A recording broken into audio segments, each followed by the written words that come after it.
আজকে শুরু করতে চলেছি পাইথন প্রোগ্রামিংয়ে পরিবর্তনযোগ্য ডেটা টাইপ অর্থাৎ মিউটেবল ডেটা টাইপস।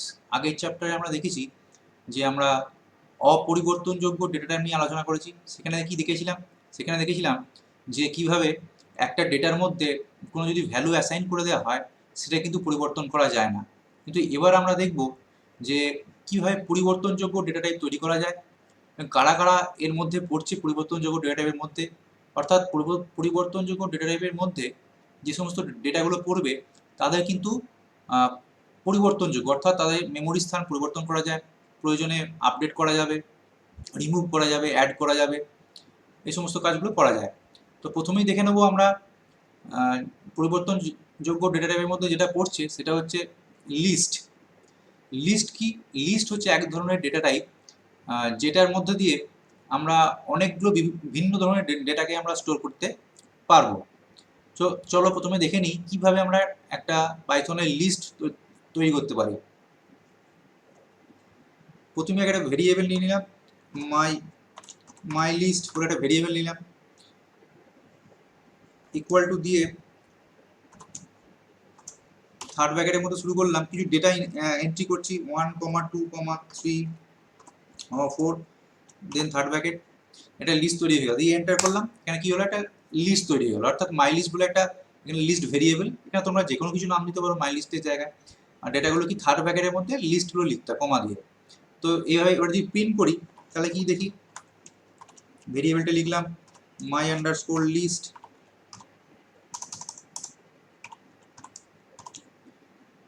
ওকে, প্রিন্ট করলাম, দেখাচ্ছে এখানে 1, 2, 3, 4, ওকে।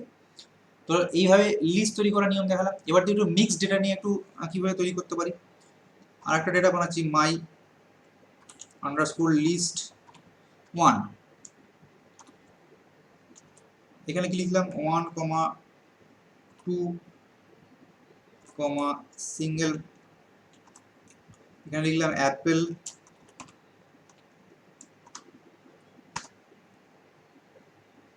আর লিখলাম XYZ, ওকে, সিঙ্গেল কোটের মধ্যে XYZ, ওকে, দেন এন্টার। তাহলে এখানে একটা লিস্ট 1 বলে একটা লিস্ট বানালাম, যেখানে আমরা একটু ডিফারেন্ট টাইপের ডেটা রাখতে পারছি। এখানে কি রাখছি, এখানে ইন্টিজার ডেটা রাখতে পারছি, এবং এখানে স্ট্রিং ডেটা রাখছি। ডবল কোটেশন বা সিঙ্গেল কোটেশন বলেছিলাম যে স্ট্রিং ডেটা ক্ষেত্রে রাখা যায়, ইউজ করা যায়। তো এবার দেখি প্রিন্ট করি মাই আন্ডারস্কোর লিস্ট 1, এন্টার। এখানে প্রিন্ট দেখাচ্ছে 1, 2, অ্যাপল XYZ, ওকে। তাহলে এইভাবে আমরা একটা লিস্ট তৈরি করতে পারবো, ওকে। এবার দেখে নেব কিভাবে আমরা লিস্টের ডেটাগুলোকে অ্যাক্সেস করতে পারি। আমি চাইছি ধরো এই মাই লিস্ট 1-এর 3 নম্বর ডেটাটা অ্যাক্সেস করব, ওকে। সেক্ষেত্রে আমরা কি লিখব,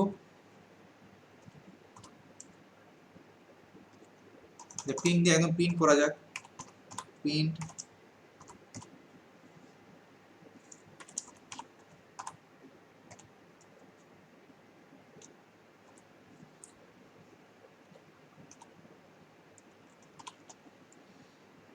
ওকে, দেন এন্টার। তাহলে কি দেখাচ্ছে, তাহলে এখানে আমরা দেখো 3 নম্বর ডেটাটা কি আছে, XYZ, ওকে। তাহলে 1, 2, এখানে বলে দিই, এখানে অবশ্যই এখানে 3 মানে এখানে যেহেতু ইন্ডেক্সিং আমাদের 0 থেকে শুরু হচ্ছে, তাহলে 0 ইন্ডেক্সিং মানে এখানে 1, 1 ইন্ডেক্সিং মানে 2, 2 ইন্ডেক্সিং মানে হচ্ছে অ্যাপল, আর 3 মানে XYZ, সুতরাং XYZ প্রিন্ট করবে। তাহলে আমরা যদি 2 এখানে 2 লিখতাম তাহলে কোনটা প্রিন্ট করতো, অ্যাপল। আর 1 লিখলে 2, আর 0 লিখলে অবশ্যই 1। তাহলে এইভাবে আমরা লিস্টের এলিমেন্টসগুলোকে আমরা কিন্তু আমরা প্রিন্ট করতে পারবো, অ্যাক্সেস করতে পারবো। এবার দেখবো লিস্টে কিভাবে সাইজ নির্ণয় করে। সাইজ, প্রিন্ট লিখলাম, এখানে একটা ফাংশন নাম লিখবো লেন, এলিএন, লেন মানে লেন্থ, লেন্থ ফাংশন। তাহলে লেন্থ ফাংশনের জন্য ফাংশনটার নাম হচ্ছে এলিএন। এলিএনের কাজ কি, এখানে হচ্ছে যে কোনো জিনিসের লেন্থ বার করে, এটা দৈর্ঘ্য। তাহলে আমরা এখানে কি এলিএনের মধ্যে কি লিখছি, মাই আন্ডারস্কোর লিস্ট 1, ওকে, দেন এন্টার। কি দেখাচ্ছে এখানে, এখানে কটা এলিমেন্টস, লিস্ট 1-এ কটা এলিমেন্টস আছে, 1, 2, 3, 4, সুতরাং সাইজ দেখাচ্ছে 4। তাহলে এলিয়েন ফাংশনের সাহায্যে আমরা কোনো লিস্টের আমরা সহজে আমরা সাইজ বার করতে পারবো। ওকে, এরপরে দেখে নেব কিভাবে লিস্টের কোনো এলিমেন্ট পরিবর্তন করা যায়। ঠিক আছে, আমরা চাইছি যে কোনো একটা লিস্টের এলিমেন্টটা পরিবর্তন করতে চাইছি, সেটা দেখে নিই কীভাবে পরিবর্তন করব। ওকে, আগে আমরা একটা জিনিস দেখে নিই। ধরো আমি চাইছি যে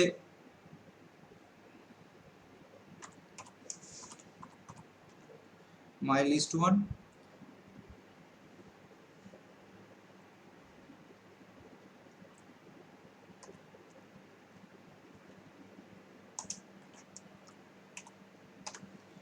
এক নম্বর, ধরো মাই লিস্ট ওয়ানের মধ্যে মাই লিস্ট ওয়ানটা দেখে নিই এবার কি আছে। মাই লিস্ট ওয়ানের মধ্যে এই এক নম্বর পজিশনটা, মানে এক নম্বর পজিশনে এই টুটাকে আমি চেঞ্জ করতে চাইছি। তাহলে এখানে আমি দিলাম 4, অর্থাৎ মাই আন্ডারস্কোর লিস্ট, যে লিস্ট এখানে ভুল হয়েছে, এখানে লিস্ট হবে লিস্ট ওয়ান, থার্ড ব্র্যাকেটের মধ্যে 1।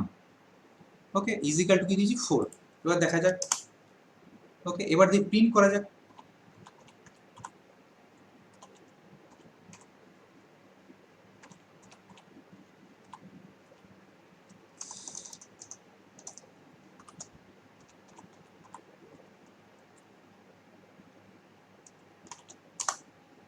দেখো, তাহলে এখানে ডেটাটা ছিল 2, এখন ডেটা কি এসছে 4। তাহলে আমরা কিভাবে একটা কোনো লিস্টের ডেটাকে পরিবর্তন করলাম তো দেখে নিলাম। তাহলে কীভাবে লিখলাম, তাহলে একটা ভেরিয়েবল লেখার পর থার্ড ব্র্যাকেটের মধ্যে পজিশনটা দেবো, কোন পজিশনে চেঞ্জ করতে চাইছি, তখন সেটা পজিশন চেঞ্জ করে ইকুয়াল টু দিয়ে ওই যে ভ্যালুটা পরিবর্তিত হতে চাইছে সেই ভ্যালুটা লিখবো ডান দিকটা, আর এদিকে থার্ড ব্র্যাকেটের মধ্যে লিখবো পজিশন নাম্বারটা। ওকে, এইভাবে আমরা যে কোনো পজিশনের নাম্বার কিন্তু আমরা সহজে চেঞ্জ করে নিতে পারবো। আমরা যদি চাই এখানে অ্যাপেলটা চেঞ্জ করতে, সেটাও হবে। তো সেটাও আমরা এখানে কীভাবে করবো,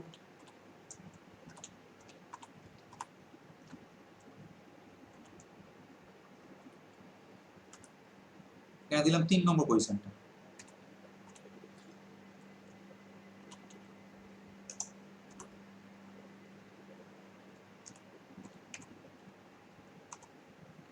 তাহলে কি করলাম, মাই লিস্ট ওয়ানের মধ্যে 3 নম্বর পজিশনে ভ্যালুটা চেঞ্জ করলাম, এবিসি করলাম, যেখানে অ্যাপেল ছিল এখানে এবিসি চলে আসবে। দেখা যাক।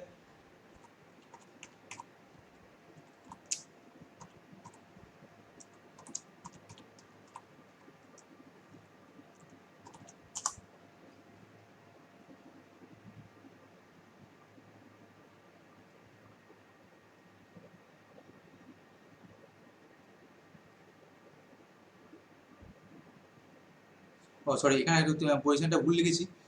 3 নম্বর পজিশন মানে ঠিকই আছে, তো এই জায়গায় আমরা কি করেছি, এক্স ওয়াই যেটা অ্যাকচুয়ালি 3 নম্বর মানে 0 1 2 3, 0 1 2 3 3 নম্বর পজিশন, এই 3 number position X Y Z change হয়ে কি হয়েছে এবিসি, সেটা এখানে চেঞ্জ হয়ে গেছে, দেখতেই পাচ্ছ তোমরা। আর যদি অ্যাপেল চেঞ্জ করতে চাই তাহলে 2 পজিশন লিখতে হবে, কারণ 0 1 2 পজিশন, তাহলে 2 পজিশন চেঞ্জ করলে আমরা কিন্তু সহজে অ্যাপেলটা পরিবর্তিত করতে পারবো। তাহলে এইভাবে দেখে নিলাম কিভাবে আমরা একটা লিস্টের ডেটাকে আমরা পরিবর্তিত করতে পারি। ওকে, এবার দেখে নেবো একটা লিস্টের মধ্যে আরেকটা লিস্ট কিভাবে অ্যাসাইন করতে পারি। অর্থাৎ ধরো অলরেডি আমরা মাই লিস্ট ওয়ান বানিয়ে নিয়েছি, হয়েছে। আমি আরেকটা বানাচ্ছি, নাম হচ্ছে লিস্ট টু, না দিলাম ইকুয়াল টু, আমি অ্যাসাইন করলাম মাই আন্ডারস্কোর list ওয়ান। অর্থাৎ এটা মানে কি, মাই লিস্ট ওয়ানটা লিস্ট টু বলে আরেকটা ভেরিয়েবলের মধ্যে আমরা অ্যাসাইন করে দিলাম। এটার মানে কি, এবার যদি প্রিন্ট করি,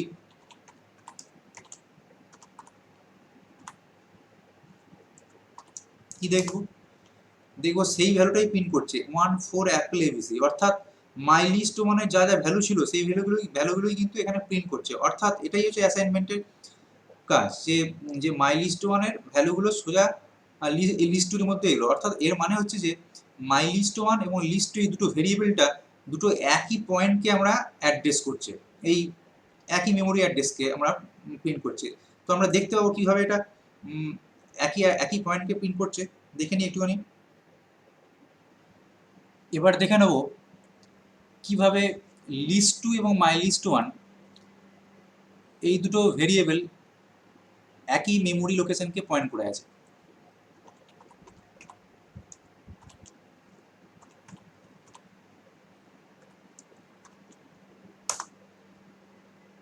সরি ভুলেছি।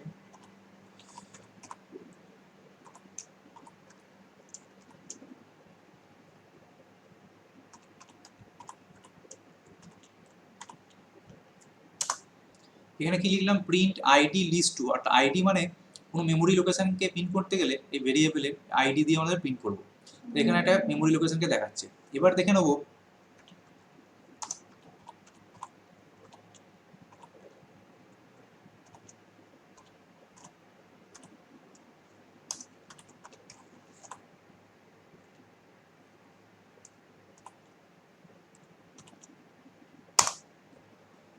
তো এখানেও দেখতে পাচ্ছ যে এখানেও যে অ্যাড্রেসটা রয়েছে এর সাথে এই অ্যাড্রেসটা সেম, অর্থাৎ সেক্ষেত্রে এখানে লিস্ট টু এবং মাই লিস্ট ওয়ান দুটো সেম মেমোরি লোকেশনকে পয়েন্ট করছে। এটা কি হচ্ছে আমাদের অ্যাসাইনমেন্ট, এটা হচ্ছে লিস্ট অ্যাসাইনমেন্ট, অর্থাৎ একটা লিস্টকে আর একটা লিস্টে আমরা অ্যাসাইন করলাম। অর্থাৎ এক্ষেত্রে যেন একটা মানুষেরই বা একটা পার্সনের দুটো নেম যেমন থাকে, সেক্ষেত্রে এই জিনিসটা অনেকটা সেরকমই।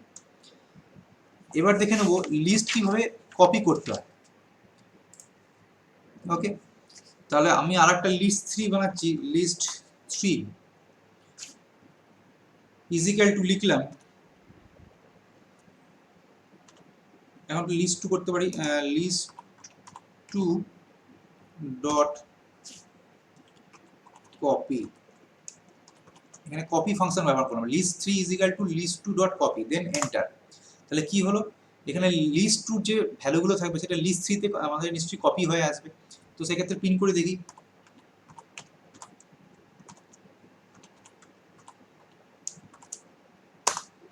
দেখতেই পাচ্ছ যে লিস্ট 2 যে ভ্যালুগুলো ছিল সেগুলো আবার লিস্ট 3 তে কপি হয়ে চলে এসেছে। ওকে, তাহলে আমরা কোনো কিছু কপি করতে, লিস্টে কোনো কিছু কপি করতে গেলে আমরা ওই ভেরিয়েবলের দিয়ে ডট কপি ফাংশন ইউজ করব এবং সেটা অন্য কোনো ভেরিয়েবলে অ্যাসাইন করব। তো এক্ষেত্রে আমরা দেখে নেব যে লিস্ট 3 যে অ্যাড্রেস এবং লিস্ট 2 অ্যাড্রেস কি সেম বা সেম নয়। চলো আমরা প্রিন্ট করে দেখে নিই।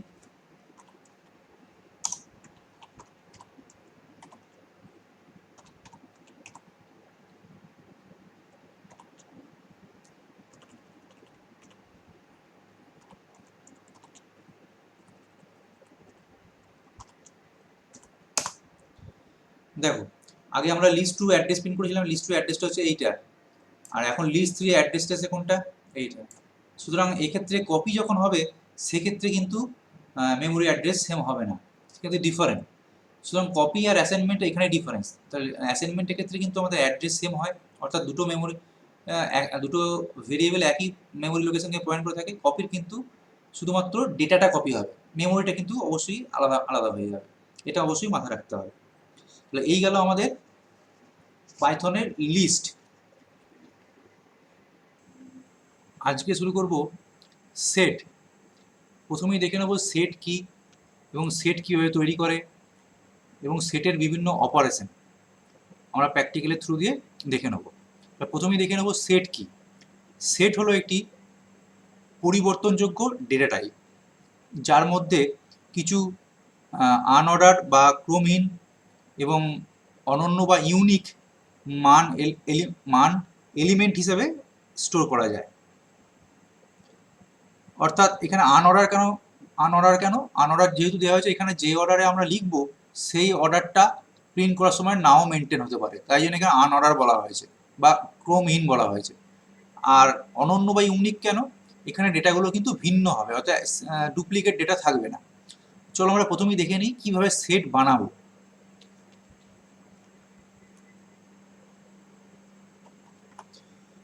সেট, প্রথমে একটা ভেরিয়েবল বানালাম সেট 1 ইজিক্যাল টু লিখলাম,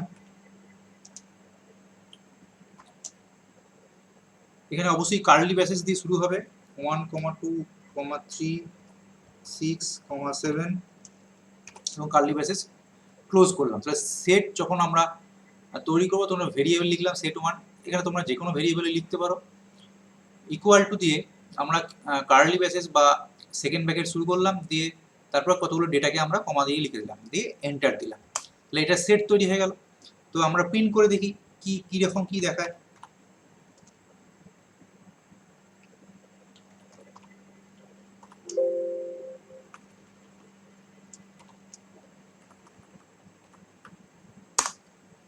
কি প্রিন্ট দেখাচ্ছে 1 2 3 6 7। ওকে, তাহলে এইভাবে দেখাচ্ছে।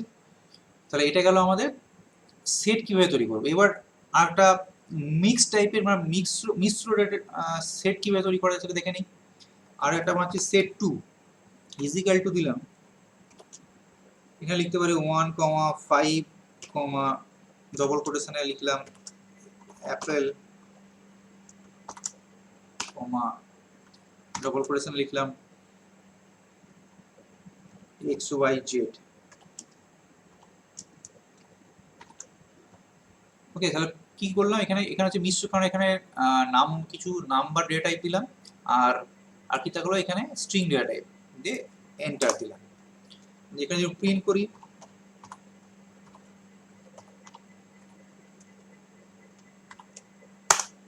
কি দেখাচ্ছে 1 XYZ 5 অ্যাপেল। দেখো এটা খেয়াল করো যে এখানে কিন্তু যে অর্ডারে লিখেছি সেই অর্ডারে কিন্তু আমরা ডেটাগুলো আসেনি, প্রিন্ট করেনি। প্রথমে 1 দিচ্ছে, তারপরে XYZ দিয়েছে, 5 দিচ্ছে, দেন অ্যাপেল দিয়েছে।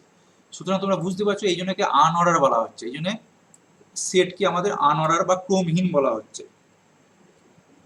এবার দেখে নেবো ডেটাগুলো অবশ্যই ডুপ্লিকেট হয়, মানে ডুপ্লিকেট হবে না, একদম ইউনিক হবে।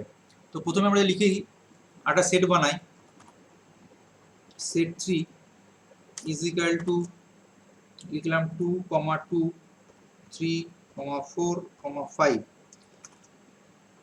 এবার প্রিন্ট করছি,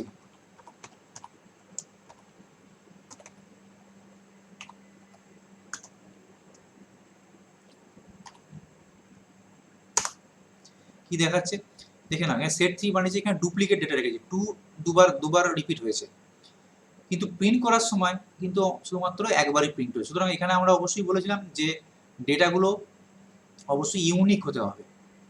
ওকে, তাই জন্যই এখানে আমাদের কিন্তু প্রিন্ট করার সময় শুধুমাত্র ইউনিক, যেগুলো ডুপ্লিকেট নেই সেইগুলো ডেটাগুলোই আমাদের দিয়েছে। ডুপ্লিকেট ডেটা কিন্তু এখানে দুবার শো করবে না, সেই জন্য এখানে আনঅর্ডার এবং ইউনিক, এটা হচ্ছে আমাদের সেটের বৈশিষ্ট্য। এবার দেখে নেব সেটের বিভিন্ন অপারেশন, কিভাবে সেট বিভিন্ন অপারেশন তৈরি করা যায়। প্রথমেই দেখব একটি সেটে কিভাবে একটা এলিমেন্ট যোগ করা যায়।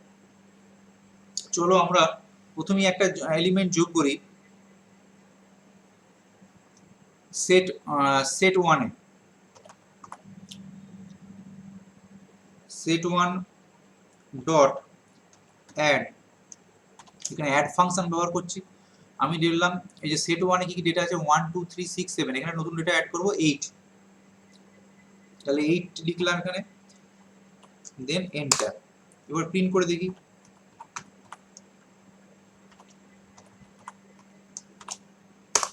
কি দেখাচ্ছে 1 2 3 6 7 এবং 8, অলরেডি 8 অ্যাড হয়ে গেছে। তাহলে এখানে অ্যাড ফাংশন দিয়ে আমি সেটে কোনো এলিমেন্ট অ্যাড করতে পারবো। এবার দেখে নেব কোনো এলিমেন্টকে আমরা কিভাবে সেট থেকে মুছে ফেলতে পারি। চলো আমরা দেখে নিই এবার কিভাবে মুছবো। আমরা চাই সেট 1 থেকে কোনো ডেটা মুছতে চাইছি,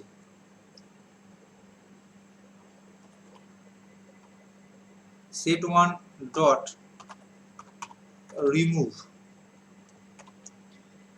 তাহলে এখানে আমরা রিমুভ ফাংশন ইউজ করব। রিমুভ ফাংশনের কাজ হবে কোনো সেট থেকে ডেটাকে মুছে ফেলা। আমি চাইছি এই 6 ডেটাটাকে মুছে ফেলতে, তাহলে এখানে 6 লিখলাম, এবার প্রিন্ট করে দেখি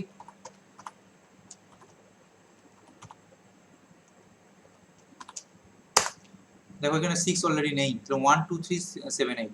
তাহলে এইভাবে আমরা ডেটাকে রিমুভ করে নিতে পারবো। এবারে দেখে নেব সেটের আরেকটি অপারেশন হচ্ছে ইউনিয়ন। তো ইউনিয়ন কি সেটা বোঝার জন্য আমরা প্রথমেই আমরা উদাহরণ দিয়েই বুঝে নেব। প্রথমে আমরা দুটো সেট বানিয়ে নিই, সেট 1 ইজ ইকুয়াল টু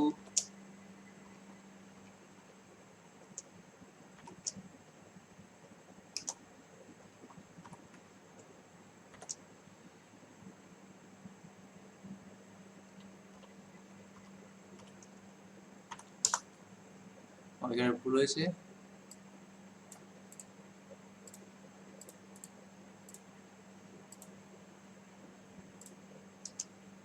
তাহলে এখানে দুটো সেট বানিয়ে ফেললাম, এটা সেট ওয়ান, এখানে সেটের মধ্যে কি কি এলিমেন্টস আছে 1, 2, 3, আর সেট টুর মধ্যে তিনটে এলিমেন্টস আছে 3, 4, 5। ওকে, এবার সেট ইউনিয়ন অপারেশন চালাবো।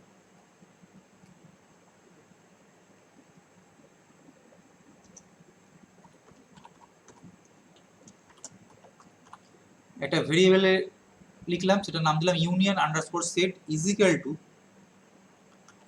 সেট ওয়ান ডট ইউনিয়ন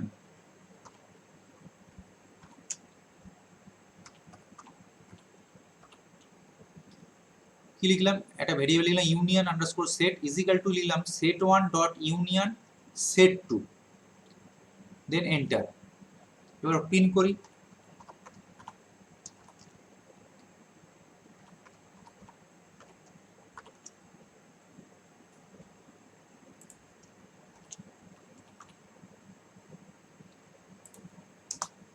কি দেখাচ্ছে 1, 2, 3, 4, 5। চলো এটা জিনিসটা আমরা বুঝে নিই প্রথমে। তাহলে ইউনিয়ন বলতে কি বোঝাবে, প্রথমে দুটো সেট বানালাম সেট ওয়ান আর সেট টু। তো প্রিন্টের সময় কি দেখা যাচ্ছে এখানে 1, 2, 3 আছে, 3, 4, 5 আছে। এবার এলিমেন্টসগুলো দেখো 1, 2, 3, 4, 5, অর্থাৎ ইউনিয়ন মানে এই সেট ওয়ানে যতগুলো এলিমেন্টস আছে এবং সেট টু যতগুলো এলিমেন্টগুলো আছে এইগুলো কিন্তু আমাদের সব মানে ওটা কনক্যাটিনেট হয়ে যাবে, বা ইউনিয়ন সেটেও যে সমস্ত এলিমেন্টস প্লাস সেট টু যেসব এলিমেন্টগুলো আছে সেগুলো আমাদের দেখাবে।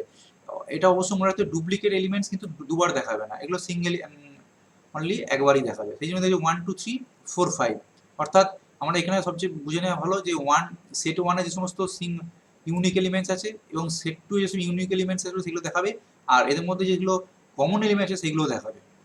তো সেই জন্য আমাদের ইউনিয়ন সেটটা হচ্ছে এটাই। ইউনিয়ন বলতে বোঝাবে যে সেট ওয়ানের কিছু এলিমেন্টস এবং সেট টু এর যে সমস্ত এলিমেন্টস আছে সেইগুলোর আমাদের পুরোটার কালেকশন।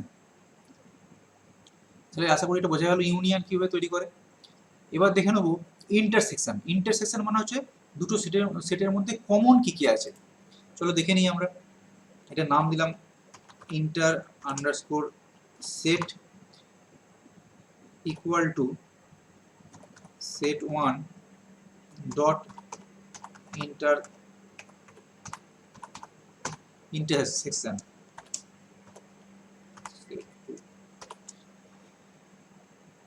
কি লিখলাম ইন্টার আন্ডারস্কোর সেট, এটা একটা ভেরিয়েবল তৈরি করলাম, তারপর লিখলাম সেট ওয়ান মানে এই সেট ওয়ানটা ডট ইন্টারসেকশন, এটা ইন্টারসেকশন ফাংশন, অবশ্যই এটা মাথায় রাখতে হবে। এটা কিন্তু ইন্টারসেকশন, আগে যেমন আমরা ইউনিয়ন ফাংশন ইউজ করেছিলাম, এখানে হচ্ছে ইন্টারসেকশন ফাংশন ইউজ করছি। তাহলে পুরো কথাটা লিখতে হবে ইন্টারসেকশন ব্র্যাকেটের ফার্স্ট ব্র্যাকেটের মধ্যে দিলাম সেট টু। এবার এন্টার দিলে কিভাবে দেখে নিই, যদি প্রিন্ট করি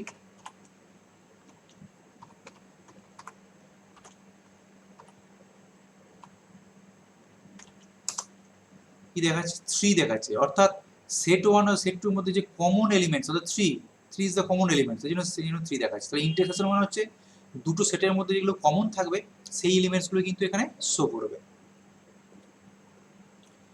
এবার দেখে নেবো সেট ডিফারেন্স। সেট ডিফারেন্স কি, চলো প্রথমে আমরা আগে প্রোগ্রামটা করি তারপরে জিনিসটা বুঝবো। প্রথমে একটা ভেরিয়েবল নিলাম differ underscore set is equal to set one dot difference.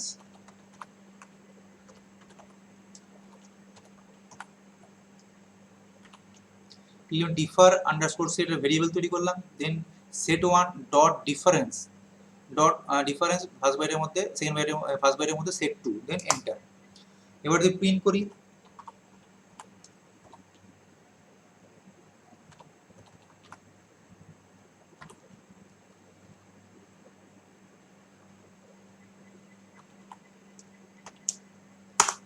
Print কি দেখাচ্ছে 1 এবং 2 দেখাচ্ছে।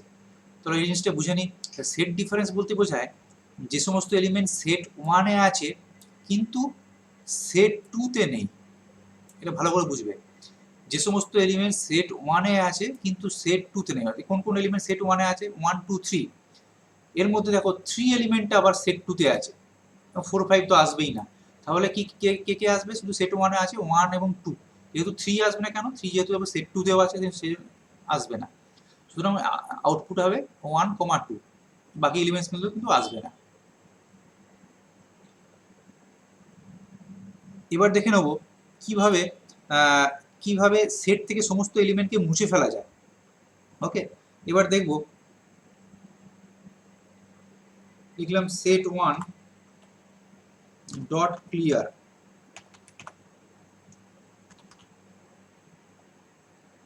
দেন এন্টার। এবার দেখি প্রিন্ট করে।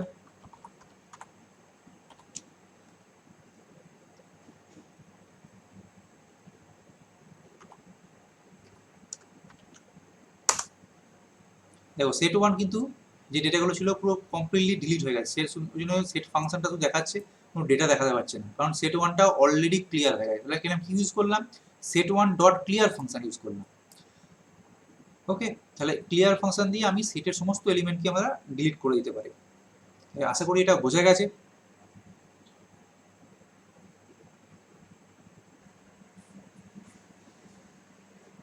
এবার দেখে নেব ডিকশনারি। ডিকশনারি হচ্ছে এক প্রকার পরিবর্তনযোগ্য ডেটা টাইপ, এবং এটা অবশ্যই মিশ্র ডেটা টাইপের মধ্যে পড়ে, এবং এর বিশেষ বৈশিষ্ট্য হলো এখানে কি এবং তার করসপন্ডিং কি ভ্যালু থাকবে। তো এই জিনিসটা একটু বুঝে নেবার জন্য আমরা চলো এক্সাম্পলে চলে যাই। তো আরেকটা জিনিস মনে রাখতে হবে, ডিকশনারিকে এই জন্যে ম্যাপিং ডেটা টাইপও বলা হয়। তো প্রথমে এটা দেখে নেবো কিভাবে আমরা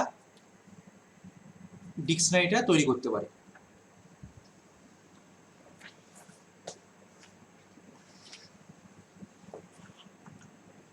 প্রথমে একটা ডিকশনারি বানিয়ে নিচ্ছি, my underscore dictionary বানালাম dict, then equal to, then curly braces,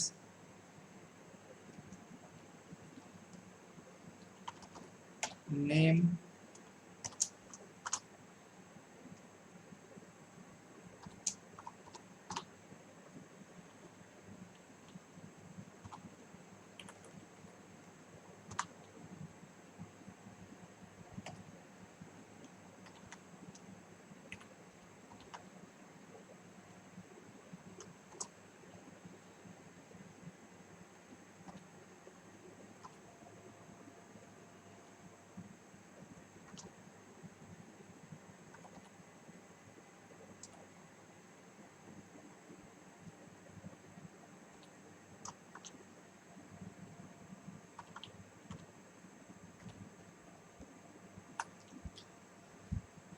দেখতে পাচ্ছ আমরা কি বানালাম এখানে, মাই ডিকশনারি বলে একটা ভেরিয়েবল তুললাম, my underscore dictionary equal to double third ব্র্যাকেটের মধ্যে কি লিখলাম, নেম। এখানে যে নেম অ্যাকচুয়ালি একটা ফিল্ড বা কি বলা হয় এটাকে, ডবল কোটেশনের মধ্যে এই যে কোলন দিয়েছি, কোলনের বাঁ দিকটাকে বলা হচ্ছে কি বা ফিল্ড। তাহলে এখানে ফিল্ডটার নাম হচ্ছে নেম, এবং তার কি ডান দিকটা হচ্ছে, এই কোলনের ডান দিকটা হচ্ছে ভ্যালু, মানে ভ্যালুকে নেমটা লেখা আছে জন। আচ্ছা, এজ সিমিলারলি একইভাবে এজটা হচ্ছে তার কি বা ফিল্ড, এবং ভ্যালু কত 25, কমা দিয়ে এখানে ওয়ানটা হচ্ছে আবার ফিল্ডের নাম, এবং ডান দিকটা হচ্ছে তার ভ্যালু। 7ও তাই, এখানে 7 হচ্ছে ফিল্ডের নাম, এবং এখানে ভ্যালুটা হচ্ছে 90.5। তো বিভিন্ন ধরনের এটা অ্যাকচুয়ালি মিশ্র ডেটা টাইপের মধ্যে আমরা তৈরি করেছি। তো এবার দেখে নেবো, এন্টার দেবো, অলরেডি হয়ে গেছে। এবার প্রিন্ট করে দেখে নিই।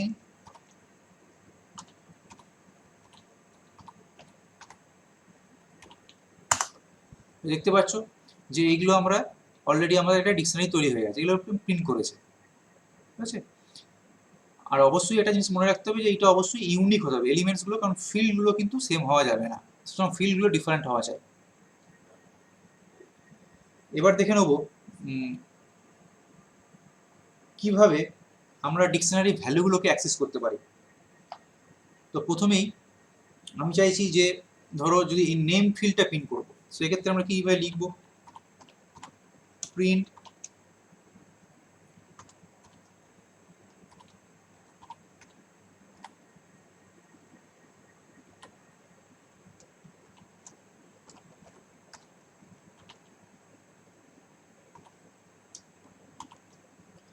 কি লিখলাম, প্রিন্ট, তারপরে ফার্স্ট ব্র্যাকেটের মধ্যে মাই ডিকশনারি, অর্থাৎ এই ডিকশনারিটা ভেরিয়েবলটা, এবং তার থার্ড ব্র্যাকেটের মধ্যে কি লিখলাম, এই নেম ফিল্ডটা। ওকে, তাহলে প্রিন্ট করে দেখি কি দেয়। তাহলে প্রিন্ট ভ্যালু দেখাচ্ছে জন, কারণ এখানে কি ফিল্ডের নেম যে ফিল্ড ছিল তার যে ভ্যালু ছিল সেটা জন, সেটা দেখাচ্ছে। তাহলে আমাদের ডিকশনারি কি কোনো ভ্যালুকে প্রিন্ট করার জন্য তার নিয়মটা হচ্ছে এরকম, প্রিন্ট লেখার পর এখানে ভেরিয়েবলের নাম লিখতে হবে। তো থার্ড ব্র্যাকেটের মধ্যে অবশ্যই তার কি ফিল্ডটা লিখতে হবে। এখানে যেহেতু এটা স্ট্রিং টাইপ তাই ডবল কোটেশন ইউজ করেছি। যদি আমি এইটা বার করতে চাই 1-এর 6 কি ভ্যালু আছে সেটা দেখার জন্য আমি কি লিখতে পারি, তো আমি এটা প্রিন্ট করে নিই।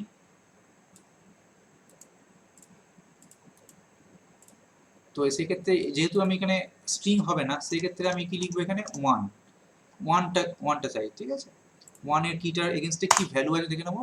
1-এর কি এগেনস্টে কি ভ্যালু আছে 67, সেই ক্ষেত্রে সুতরাং আমরা যেহেতু ইন্টিজার সেক্ষেত্রে ডবল কোটেশন লাগবে না। আর যদি স্ট্রিং টাইপ যেরকম ডেটা থাকে সেক্ষেত্রে অবশ্যই ডবল কোটেশন মেনটেন করতে হবে। আশা করি এটা বোঝা গেল। এবার দেখব ডিকশনারিতে কিভাবে কোনো একটা ফিল্ড বা কি অ্যাড করা যায়। কি লিখবো দেখো, মাই আন্ডারস্কোর ডিকশনারি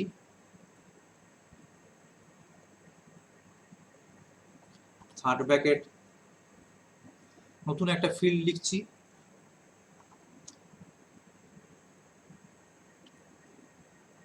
ধরো মার্কস,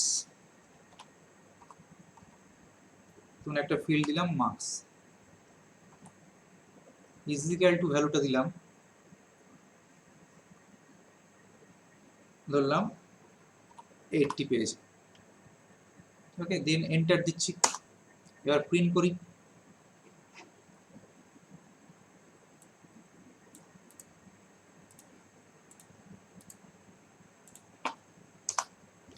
দেখো কি হয়েছে, মার্কস অলরেডি অ্যাড হয়ে গেছে। লাস্টে দেখাচ্ছে মার্কস ইজ ইকাল টু 80। সুতরাং আমরা কিভাবে অ্যাড করলাম, প্রথমে লিখলাম মাই ডিকশনারি থার্ড ব্র্যাকেটের মধ্যে, যেহেতু এখানে আমি মার্কসটা স্ট্রিং টাইপ সেই জন্য স্ট্রিং এর মধ্যে লিখলাম, ডবল কোটেশনের মধ্যে লিখলাম, ইকুয়াল টু দিয়ে মার্কসের ভ্যালুটা লিখলাম, তারপর এন্টার করলাম। এবার প্রিন্ট করে দেখলাম যে এখানে অলরেডি মার্কসটা অ্যাড হয়ে গেছে। তাহলে এইভাবে আমরা ডিকশনারিতে কোনোভাবে কিন্তু আমরা ফিল্ড অ্যাড করতে পারবো বা কি অ্যাড করতে পারবো। এবার আমরা যদি চাই শুধুমাত্র ডিকশনারিতে কি ভ্যালুগুলো মানে কিটা প্রিন্ট করতে, তাহলে কি করতে পারি, তা লিখবো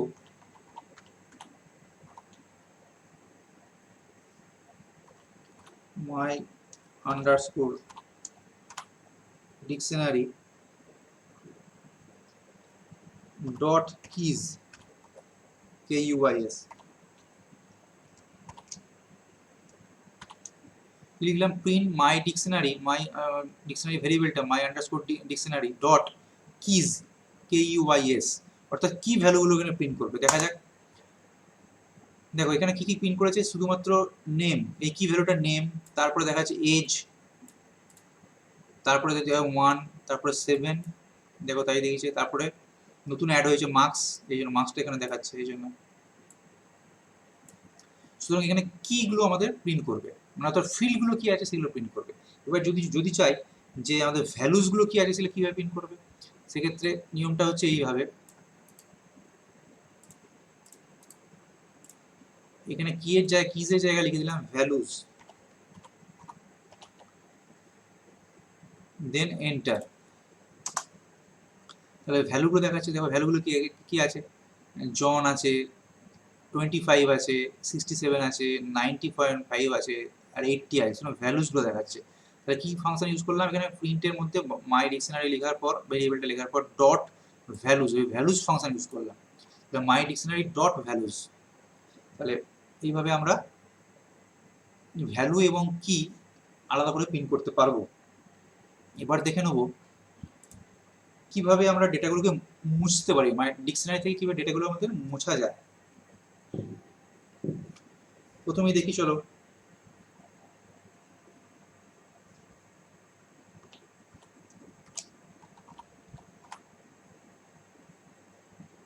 ডট পপ ফাংশন ইউজ করব।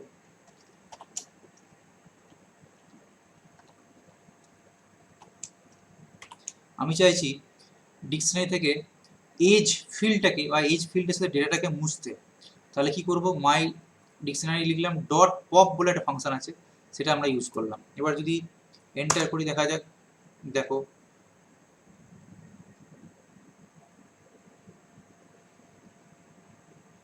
এবার আমরা দেখি, প্রিন্ট করে দেখি।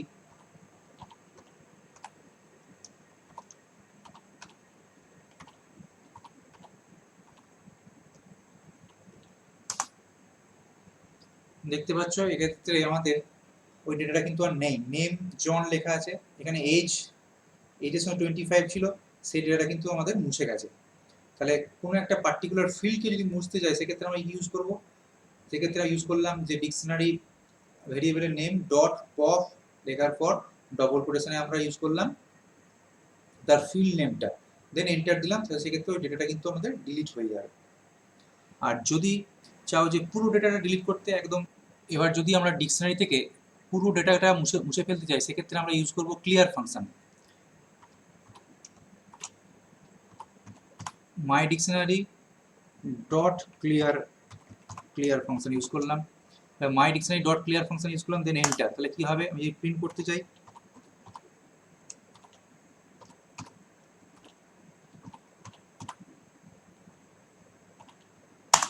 কি দেখাচ্ছে, এমটি দেখাচ্ছে, খালি। অর্থাৎ মাই ডিকশনারি ডট ক্লিয়ার ফাংশন করলে পুরো ডেটাটা যা ছিল পুরো ডেটাটাই কিন্তু আমাদের মুছে যাবে। তো আশা করি ডিকশনারিটা বোঝা গেল।